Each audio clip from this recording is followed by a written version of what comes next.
Want to fix BattlEye Launcher? Stuck on updating? This video will show you the simple tricks to get your games launched. Let's dive in.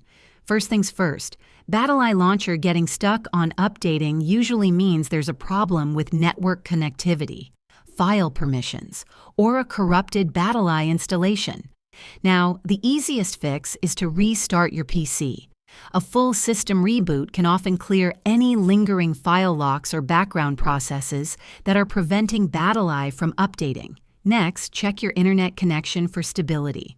BattlEye needs to download updates, so a weak or intermittent connection can cause it to get stuck. Try restarting your router and modem. You'll also want to check your firewall and antivirus settings.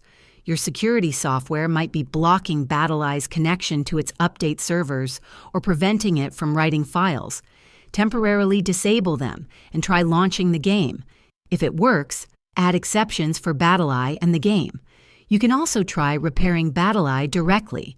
Navigate to the game's installation folder, e.g. in Steam, Steam Apps Common, Easy Anti-Cheat, or BattlEye.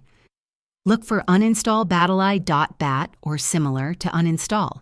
Then try launching the game to reinstall a fresh BattlEye. Or locate the beservice.exe and try running it as administrator. Finally, ensure your Windows operating system is fully updated. If the problem persists, try verifying the integrity of your game files through Steam or your launcher. If this helped you out, hit that like button, subscribe for more gaming troubleshooting, and let it know in the comments what you want to see next.